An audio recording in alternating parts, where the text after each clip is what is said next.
ഹരി ഓം. പഞ്ചമസ്കന്ധത്തിലെ 21-ാമത്തെ അധ്യായം, ഏകവിംശോധ്യായ.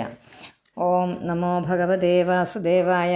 ശ്രീമദ്ഭാഗവതേ പഞ്ചമസ്കന്ധേ ഏകവിംശോധ്യായ. ശ്രീശുക ഉവാച. ഏതാവാനേവ ഭൂവലയസ്യ സന്നിവേശ പ്രമാണലക്ഷണതോ വ്യാഖ്യാതഃ. ഭൂവലയസ്യ ഭൂമിയുടെ ഭൂവലയസ്യ ഗോളാകൃതിയിലുള്ള ഭൂമിയുടെ എന്നാണ്. സന്നിവേശ ഇങ്ങനെ വിന്യസിച്ച് കിടക്കുന്ന ആ വിശേഷമാണ്. അതിൻ്റെ പ്രമാണം, അതിൻ്റെ അളവ്, ലക്ഷണം എന്നിവ എല്ലാം വ്യാഖ്യാനിച്ച് പറയപ്പെട്ടു എന്നാണ് പറഞ്ഞിരിക്കുന്നത്. ഏതേന ഹി ദിവോമണ്ഡലമാനം തദ്വിധ ഉപദിശന്തി യഥാ ദ്വിദളയോർ നിഷ്പാവാദീനാം.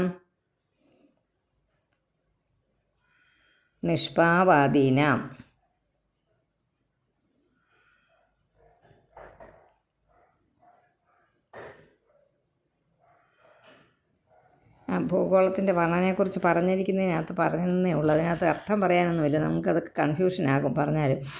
2 ദളങ്ങളുള്ള ഉഴുന്ന്, ഒന്ന് കൂടിയതല്ലേ പയർ, രണ്ടകം ഉഴുന്ന് എന്നൊക്കെ പറഞ്ഞ സാധനം, ഇങ്ങനെ 2 എണ്ണം കൂടിയതാണ്. അപ്പം അതിന് ഏത് വിധമാണോ ഭൂഗോള പരിണാമം പറയുന്നത് അതുപോലെയാണെന്ന്, ഇങ്ങനെ 2ആയിട്ട് കൂടിയിരിക്കുന്നതാണെന്ന്. സ്വർലോക മണ്ഡല പരിമാണത്തെയും തദ്വിധ അറിയുന്നവർ ഉപദേശിക്കുന്നു. അതായത് ഭൂമിയുടെ വിസ്താരം ഒരുപാട് ഇത്ര യോജനയാണെന്നൊക്കെ പറഞ്ഞിട്ടുണ്ട്. 50 യോജനയാണെന്നും അതുപോലെ വലിപ്പം 50 കോടി യോജന തന്നെ ഉണ്ടെന്നും ഒക്കെ പറഞ്ഞിരിക്കുന്നു. കരണ്ടകം പോലെ 2 ദളം ഉള്ള, നമ്മൾ കരണ്ടകം എന്ന് പറഞ്ഞിട്ടില്ലേ ഈ ഇതൊക്കെ ഇടാനായിട്ട്, ചുണ്ണാമ്പൊക്കെ ഇടുന്ന, ഇങ്ങനെ 2 എണ്ണമായിട്ട് നടപ്പ്, അതുപോലെ ഒരു ഗോളത്തിൻ്റെ 2 പകുതി ഇങ്ങോട്ട് തുറക്കുമ്പോൾ ഇങ്ങനെ വേറെ വരുന്ന പോലെ അതുപോലെ ഉഴുന്ന് ഒക്കെ ഉള്ള വസ്തുവില്ലേ, ധാന്യങ്ങൾ 2ആയിട്ട് പൊട്ടുമ്പോൾ ഒരേപോലെ ഇരിക്കുന്നു, ഉരുണ്ടിരിക്കുന്നു. അത് 2ആയിട്ട് പൊട്ടുമ്പോഴത്തേപ്പോലെ ആ ദളത്തിൻ്റെ വലിപ്പം തന്നെയാണ് മറ്റേ ദളത്തിനും. ഒരുപോലെ തന്നെയായിരിക്കും രണ്ടും, താഴത്തേതും 2 വശവും ഒരുപോലെ തന്നെയാണ്. അതൊക്കെ ഭൂമിയുടെ വർണ്ണനയെക്കുറിച്ച് അത് നമ്മൾ പറയുന്നില്ലെന്ന് പറഞ്ഞു, അതുകൊണ്ട് തന്നെ അതിനെക്കുറിച്ച് വിസ്തരിക്കുന്നില്ല, ഞാൻ പറഞ്ഞു പോകുന്നേ ഉള്ളൂ. തേ അന്തരേണ അന്തരീക്ഷം തദുഭയസന്ധിതം. ആ 2 ലോകങ്ങളെ, ഉഭയം എന്ന് പറഞ്ഞാൽ 2. തേ അന്തരേണ അന്തരീക്ഷം തദുഭയസന്ധിതം. വായിക്കുമ്പോൾ അത് വ്യക്തമായിട്ട് വായിക്കത്തക്ക രീതിയിൽ കോമ ഇട്ടണം, വേറെ ഒന്നും ചെയ്യണ്ട. എൻ മധ്യഗതോ ഭഗവാൻ, സ വെട്ടിക്കളയുക, ഭഗവാൻ തപതാൻ പതിസ്തപന. അവിടെ ഒരുപാട് സാ വരുന്നുണ്ട്, അതുകൊണ്ട് എൻ മധ്യഗതോ ഭഗവാൻ തപതാം പതി തപനൻ സൂര്യൻ എന്നുള്ള അർത്ഥത്തിലാണ് ഇവിടെ പറയുന്നത്. ഭഗവാൻ എന്ന് പറഞ്ഞാൽ ഐശ്വര്യങ്ങളുടെ കൂട് ആയിട്ടുള്ളത്, ഐശ്വര്യം നിറഞ്ഞിരിക്കുന്നത്. തപതാം പതി, ഭഗവാൻ തപതാം പതി തപന ആതപേന. അതുകൊണ്ട് ഭഗവാൻ തപതാം പതി വരെ വായിക്കുക. ആ ഭഗവാൻ എന്നുള്ളത് ഭഗവാൻ എന്നാക്കിയിട്ട് സ വെട്ടിക്കളയുക, ആ പൂജ്യവും വെട്ടിക്കളയുക, ഭഗവാൻ എന്നാക്കുക. ആ തായും സ വെട്ടിക്കളയുക. ഭഗവാൻ തപതാം പതി കഴിഞ്ഞൊരു കോമായി ഇടുക, കോമായിട്ട് തപതാം പതി കഴിഞ്ഞിട്ട് പതി എന്നുള്ള വാക്ക് കഴിഞ്ഞിട്ട് കോമായി ഇടുക. പിന്നെ അത് കഴിഞ്ഞ് വരുന്ന സ വെട്ടിക്കളയുക. അപ്പം എൻ മധ്യഗതോ ഭഗവാൻ തപതാം പതി തപന ആതപേന ത്രിലോകി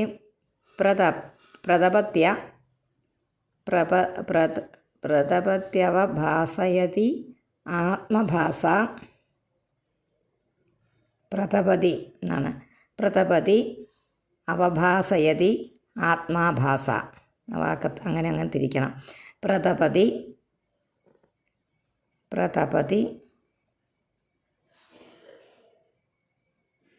ആത്മാഭാസ, അല്ല, പ്രതപതി അവഭാസയതി ആത്മഭാസ. കിട്ടിയല്ലേ? പ്രതപതി അവഭാസയതി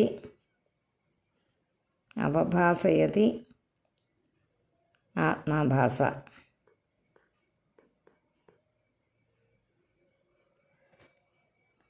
എല്ലാം ആയെന്ന് തോന്നുന്നു. പിന്നത്തേതൊന്നും വലിയ പ്രയാസമില്ല. ആത്മാഭാസ സ യേഷ ഉദകയന ദക്ഷിണായന വൈഷുവത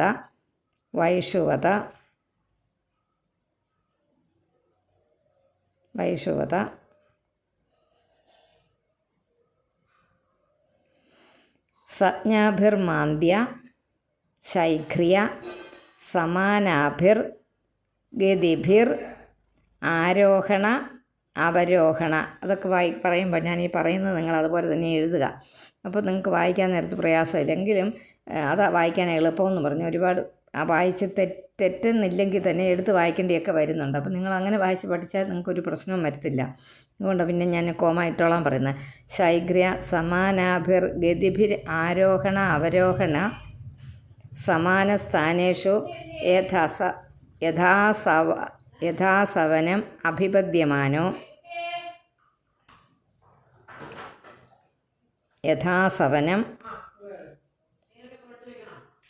അഭിപദ്യമാനോ മകരാദിഷു രാശിഷു അഹോരാത്രാണി ദീർഘഹ്രസ്വസമാനാനി വിധത്തെ. അഹോരാത്രം എന്ന് വെച്ചാൽ അഹസ പകല്, രാത്രി തന്നെ. അഹോരാത്രം പകലും രാത്രിയും. ഇത്രയേ ഉള്ളൂ. പിന്നെ 5 അത് ചിലതിനകത്ത് 5 ആയിരിക്കുകയില്ല കേട്ടോ. ഒറ്റ ശ്ലോകമായെടുത്തേ. അന്തരീക്ഷം അത് ഉഭയസന്ധിതം എന്നുള്ള ഒറ്റ എണ്ണമായിട്ട് ഇതിനകത്ത് കൂട്ടിയിട്ടുണ്ട്. പക്ഷേ മറ്റേത് ചിലപ്പം നമ്മളത് ഒന്നിച്ചായിരിക്കും എഴുതിയിരിക്കുന്നത്. അപ്പോൾ അതങ്ങനെ 5 വരാൻ സാധ്യതയില്ല. ചിലപ്പം 4 യഥാ മേഷതുലയോർ വർത്തതേ തദാഹോരാത്രാണി സമാനാനി ഭവന്തി യഥാ വൃഷഭാദിഷു പഞ്ചസു ചരാശിഷു ചരതി തദാഹാന്യേവ.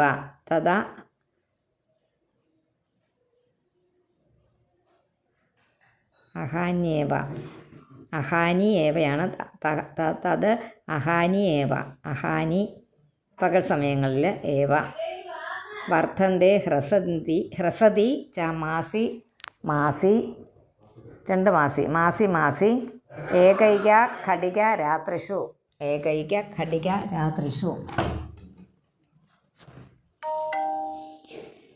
വാക്കുകളെല്ലാം കിട്ടിയെങ്കിൽ അതനുസരിച്ച് നിങ്ങളെ പുസ്തകത്തിനകത്ത് അടയാളപ്പെടുത്തി അവരവരുടെ സൗകര്യമനുസരിച്ച് അടയാളപ്പെടുത്തുക.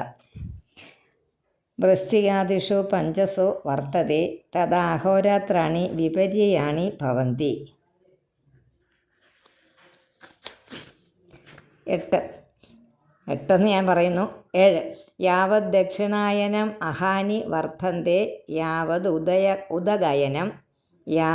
ഉദഗയനം രാത്രയഃ. യാവത് ദക്ഷിണായനം അഹാനി യാവത് ദക്ഷിണായനം അഹാനി വർദ്ധന്തേ യാവത് ഉദഗയനം രാത്രയ. ഏവം നവകോടയ ഏകപഞ്ചാശത് ലക്ഷാണി.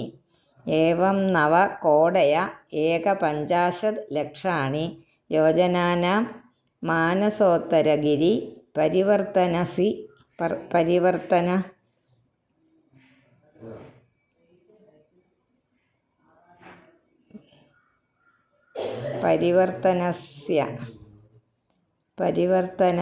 ഉപദിശന്തി.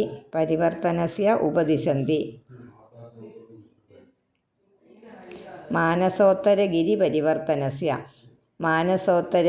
കോമ ഇട്ടു പരിവർത്തനസ്യ ഉപദിശന്തി. തസ്മിൻ ഐന്ദ്രീമാണ് തസ്മിൻ ഐന്ദ്രീം പുരിം പൂർവസ്മാത് മേരോർ ദേവധാനീം നാമ. ദക്ഷിണതോ യാമ്യാം സംയമനീം നാമ. പശ്ചാത് വാരുണീം നിമ്ലോചനീം നാമ. ഉത്തരത സൗമ്യാം വിഭാവരീം നാമ. താസു ഉദയമധ്യാഹ്ന അസ്തമയ നിശീഥാനീതി ഭൂതാനാം പ്രവൃത്തി നിവൃത്തി നിമിത്താനി സമയവിശേഷേണ മേരോ ചതുർദിശം.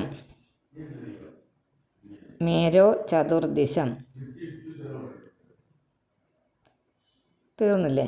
അത് എല്ലാ സംശയം തീർന്നാണ് എന്ന് കരുതുന്നത്. അല്ലെങ്കിൽ ചോദിച്ചാൽ മതി ഒന്നുകൂടെ വായിക്കണമെന്ന്. തത്രത്യാനാം ദിവസമധ്യംഗത തത്രത്യാനാം ദിവസമധ്യംഗത, ദിവസത്തിൻ്റെ മധ്യത്തിൽ. ഏവ സദാ ആദിത്യസ്തപതി, ഏവ സദാ ആദിത്യസ്തപതി സവ്യേന ചലൻ ദക്ഷിണേന കരോതി യത്രോദേതി, എത്ര ഉദേതിയാണ് യത്രോദേതിയായത്. എവിടെ ഉദിക്കുന്നുവോ എന്നാ, എവിടെയാണോ ഉദിക്കുന്നത്, തസ്യ അവിടെ, ഹ സമാനസൂത്ര നിപാതേ നിമ്ലോ ചെയ്യതി എത്ര ക്വചന സ്യന്തേന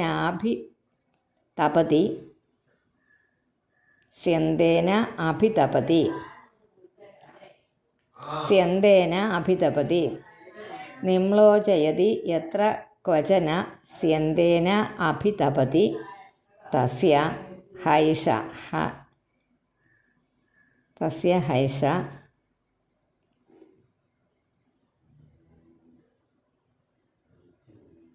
ഈ സൂര്യൻ്റെ പോക്കും വരവുമൊക്കെ അതൊക്കെ നമ്മളുടെ ശരിക്കും നമുക്കറിയാം അഭിമാന കാര്യമാണത്. ഇപ്പോഴത്തെ ശാസ്ത്രമൊക്കെ കണ്ടുപിടിച്ചെന്ന് പറയപ്പെടുന്നത് വളരെയധികം മുമ്പ് 5000 വർഷങ്ങൾക്ക് മുമ്പ് എഴുതിയ പുസ്തകമാണെന്ന് ആണ് ഇതിനെ കരുതിയിരിക്കുന്നത്. ആ പുസ്തകത്തിൽ ഇത്ര വ്യക്തമായിട്ട് എഴുതിയിരിക്കുന്നത് ആരും കണ്ടിട്ടില്ലെന്നാണ് തോന്നുന്നത്. ആരും അതിനെക്കുറിച്ച് നമ്മളുടെ ആൾക്കാർ അതിട്ട് പറയുന്നുമില്ല.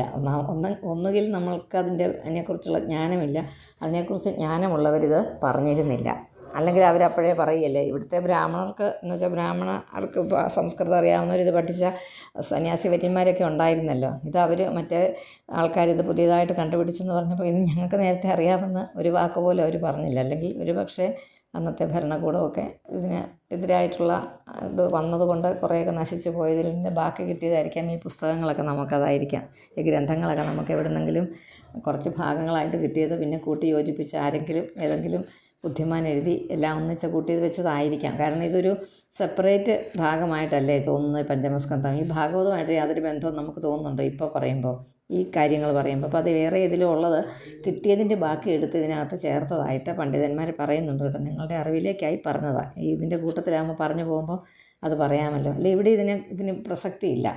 അപ്പോൾ അത് ഇതിനകത്ത് ഓരോ ദേവതയെ ഉപാസിക്കുന്നു എന്ന് പറഞ്ഞ് കുറച്ച് മന്ത്രങ്ങൾ അതിനകത്ത് എഴുതി ചേർത്തിട്ടുണ്ടെന്നല്ല, അത് ഈ കാര്യങ്ങൾ പറയേണ്ട ആവശ്യമേ ഇവിടെ ഇല്ല സത്യത്തിൽ. തത്രാത്യാനാം ദിവസമധ്യംഗത ഏവ സദാ ആദിത്യസ്തപതി സവ്യേന ചലൻ ദക്ഷിണേന കരോതി യത്ര ഉദേതി തസ്യ ഹ സമാനസൂത്ര നിപാതേ നിമ്ലോചതി യത്ര ക്വചന സ്യന്തേന അഭിതപതി തസ്യ ഹൈഷ സമാനസൂത്ര നിപാതേ പ്രസ്വാപയതി തത്ര ഗതം ന പശ്യന്തി യേ തം സമനുപശ്യേരൻ. ആ 2 വശമുണ്ടെന്ന് പറഞ്ഞില്ല ഭൂഗോളത്തിന്. അതിനകത്ത് അവിടെയുള്ളവർക്ക്, ആ മേരുവിൽ ഉള്ളവർക്ക് ആദിത്യൻ സൂര്യൻ ദിവസമധ്യംഗത ദിവസത്തിൻ്റെ മധ്യത്തിൽ പ്രാപിച്ചിരിക്കുന്നതിനായിട്ട് തന്നെ സദാ തപതി എപ്പോഴും തപിക്കുന്നു. ചിലർക്ക് ചൂട് കൂടുതലല്ലേ. സവ്യേന ചലൻ ഇടത്ത് ഭാഗത്തുകൂടി ചലിക്കുന്നവനായിട്ട് ദക്ഷിണേന കരോതി വലത്ത് ഭാഗത്തുകൂടി ആക്കി തീർക്കുന്നു. അതുപോലെ എത്ര ഉദതി എവിടെ ഉദിക്കുന്നുവോ തസ്യ അതിൻ്റെ സമാനസൂത്ര നിപാതേന ആ സമരേഖയിൽ പതിക്കുമ്പോൾ നിമ്ലോചതി അസ്തമിക്കുന്നു. അതുപോലെ തന്നെ എത്ര ക്വചന ഏതൊരു ദിക്കിൽ സ്യന്തേന അഭിതപതി വിയർപ്പുണ്ടാക്കത്തക്ക വിധം വളരെയധികം ചൂടുണ്ടാക്കുന്നുവോ ഏഷ ഇവൻ സമാനസൂത്ര നിപാതേ ഒരേ രേഖയിൽ പതിക്കുമ്പോൾ പ്രസ്വാപയതി പ്രകർഷേണ ഉറക്കമുണ്ടാക്കുന്നു, അതായത് രാത്രിയാകുന്നു. നമുക്ക് യാതൊരുത്തൻ അതുവരെ സമനുപശ്യേരൻ നന്നായി കണ്ടിരുന്നു, എപ്പം ഒക്കെ അതിനെ കണ്ട അവിടെ അവർ തത്രഗതം അവിടെ എത്തിയ സൂര്യനെ ന പശ്യന്തി കാണുന്നില്ല. ഇപ്പോൾ മനസ്സിലായോ? രാത്രിയും പകലും ഉണ്ടാകുന്നത് ഭാഗവതത്തിൽ എഴുതി വെച്ചിട്ടുണ്ട്. ഓർത്ത് പറയുക, ഓർത്തിരിക്കുക. നമ്മളുടെ പൗരാണികരായിട്ടുള്ള നമ്മുടെ ഈ ഋഷീശ്വരന്മാർക്ക് ഇതിനെക്കുറിച്ചൊക്കെ വ്യക്തമായ ധാരണയുണ്ടായിരുന്നു. ഇതൊരു ഗോളമാണെന്നും ഭൂമി ഒരു ഗോളമാണെന്നും ഇതെല്ലാം ഒരു പ്രപഞ്ചത്തിലാണ് നിൽക്കുന്നതെന്നും ഒക്കെ. യഥാ ചൈന്ദ്രിയാപുര്യ പ്രചലതി ചന്ദ്രൻ്റെ കാര്യമാണേ.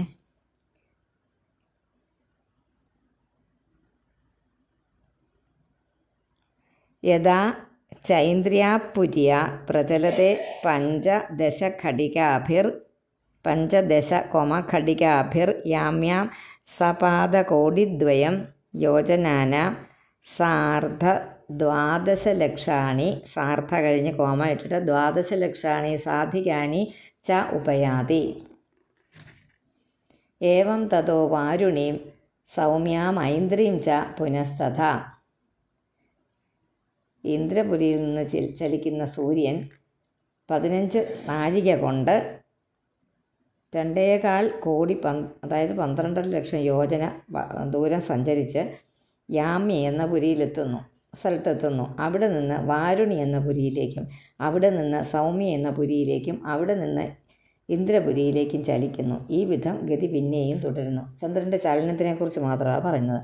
അന്യേച ഗ്രഹ സോമാദയോ നക്ഷത്രൈ സഹ ജ്യോതിശ്ചക്രേ അഭ്യുദ്യന്തി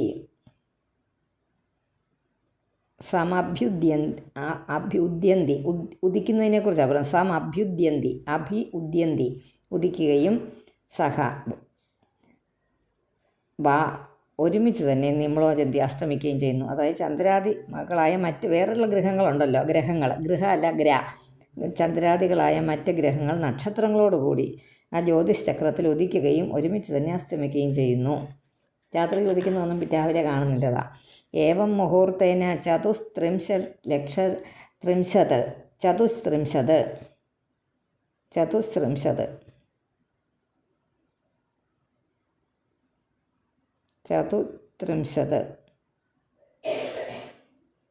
34 ലക്ഷം യോജന ദൂരം എന്നൊക്കെയാണ് പറയുന്നത്.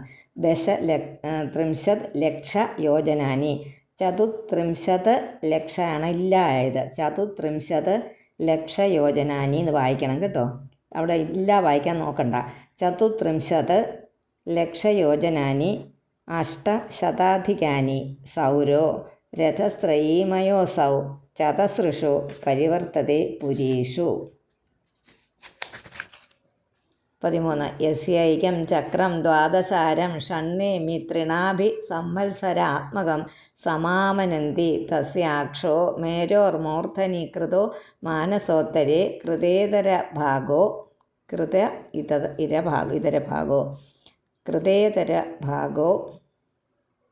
യത്ര പ്രോതം രവിരഥചക്രം തൈലയന്ത്രചക്രവത് ഭ്രമൻ മാനസോത്തരഗിരൗ പരിഭ്രമതി.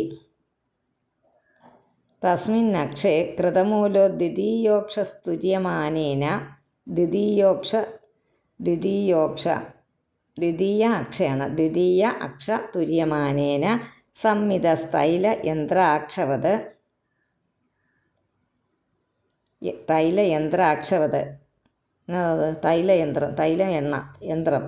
എണ്ണ ആട്ടുന്ന ചക്കിലെ ധ്രുവേ കൃതോപരിഭാഗ അതിങ്ങനെ ചുറ്റിത്തിരിയുന്നു. ധ്രുവത്തിൽ ഘടിപ്പിക്കപ്പെട്ട ഉപരിഭാഗത്തോടു കൂടിയതായിട്ട് രഥനീടസ്തു തേരിൻ്റെ നീടമാകട്ടെ, ഇരിക്കാനുള്ള സ്ഥലം, ഇരിപ്പിടമില്ല തേരിൻ്റെ. രഥനീടത്തു ആണ് രഥനീടസ്തു. 36 ലക്ഷയോജനായത വെട്ടിയരെ തത്തുരീയഭാഗ വിശാലസ്താവാൻ രവിരഥയുഗോ യത്ര ഹയാച്ഛന്തോ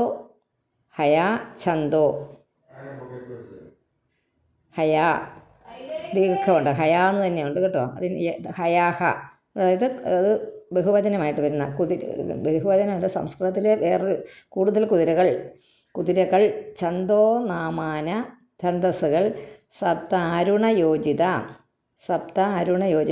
7 അരുണയോജിത അരുണനാൽ യോജിക്കപ്പെട്ട സൂര്യൻ്റെ കിരണങ്ങൾ അരുണൻ. 7 അരുണയോജിത വഹന്തി ദേവമാദിത്യം. പുരസ്താത് സവിതുരരുണ സവിതു സൂര്യൻ പുരസ്താത് സവിതു നമ്മൾ പഠിച്ചിട്ട് സവിതു.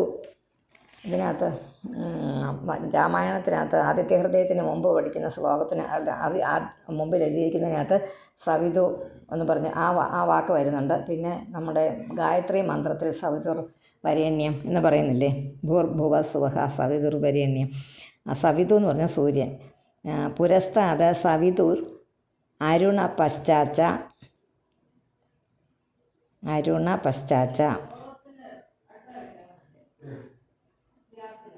പശ്ചാച്ച നിയുക്ത സൗത്യേ സൂതൻ സൗത്യേ കർമ്മണി തേർ തെളിക്കുന്ന പ്രവൃത്തി സൗത്യേ കർമ്മണി കിലാസ്തേ അരുണനാണ് തേർ തെളിക്കുന്നതാണ്.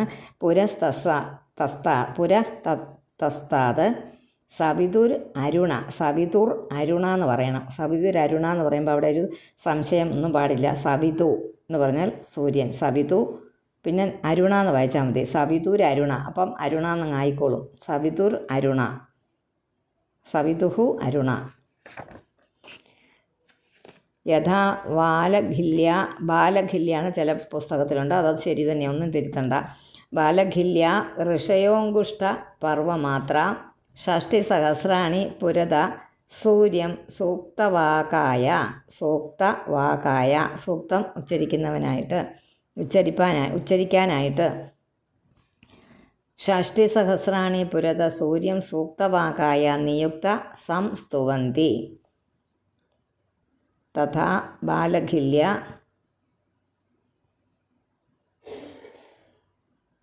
ഋഷികളാണ് അവർ. 60,000 ഷഷ്ടി സഹസ്രാണി എന്നാണ് പറയുന്നത്. അപ്പം 60,000 ബാലഖില്യന്മാരുടെ പേരുള്ള ഋഷികൾ സൂക്തവാകായ സൂക്തം ഉച്ചരിക്കുന്നതിനായിട്ട് കൽപ്പിച്ചിരിക്കുന്ന ആ സൂര്യനെ സ്തുതിക്കുന്നു. ഇത്രയേ ഉള്ളൂ.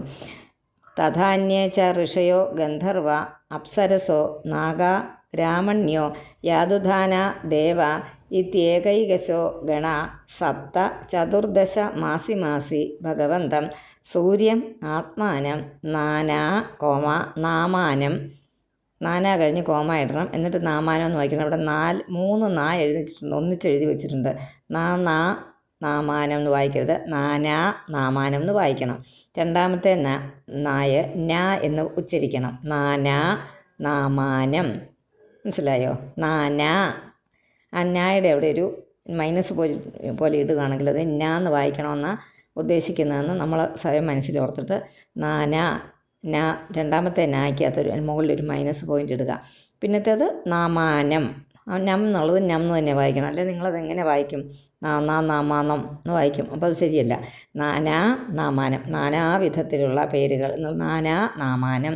പൃഥക് നാമാനഹ പൃഥക് കർമ്മഭിർ ദ്വന്ദ്വശ ഉപാസ്തേ. അത് മാത്രമേ ഉള്ളൂ അതിനകത്ത് ഇച്ചിരി പാടുള്ള ശ്രദ്ധിക്കേണ്ടത്. അതിനകത്ത് ആദ്യം പറഞ്ഞതുകൊണ്ട് ലക്ഷോത്തരം സാർദ്ധ കോമ നവകോടി യോജന സാർദ്ധ നവകോടി യോജന പരിമണ്ഡലം സാർദ്ധ നവകോടി യോജന. അതായത് എത്രയാണ്? നവകോടി എന്ന് പറഞ്ഞാൽ 9. 9ൻ്റെ കൂടെ അതിൻ്റെ അരയും കൂടെ സാർദ്ധ എന്ന് വെച്ചാൽ പകുതി 50. അപ്പം 9.5 കോടി യോജന. പരിമണ്ഡലം ഭൂവലയസ്യ ക്ഷണേന സ ഗവ്യൂത്യുത്തരം 2,000 യോജനാനി 2,000 യോജനയും 2,000 യോജനയും ഭുങ്ക്തേ അതിന് സഞ്ചരിച്ചുകൊണ്ടിരിക്കുന്നു. അത് ഭൂഗോള വർണ്ണനയ്ക്കകത്ത് വരുന്നതാണ്. ഇതൊക്കെ എന്തിനാണ് പഠിക്കുന്നതെന്ന് വെച്ചാൽ അതൊക്കെ പഠിച്ചോ, അതും കൂടെ പഠിച്ചോളൂ, അത്രയേ ഉള്ളൂ. ഭാഗവതത്തിനകത്തിട്ട് തിരികെ വെച്ചിരിക്കുന്ന അത് കേട്ടോ. ശ്രീകൃഷ്ണ അർപ്പണമസ്തു. ഇത് ശ്രീമദ് ഭാഗവതേ മഹാപുരാണേ പാരമഹംസ്യാ സംഹിതായാം പഞ്ചമസ്കന്ധേ സ്വർഗസ്ഥാന നിരൂപണേ സൂര്യഗതി നിരൂപണം നാമ 1 ഹരി ഓം.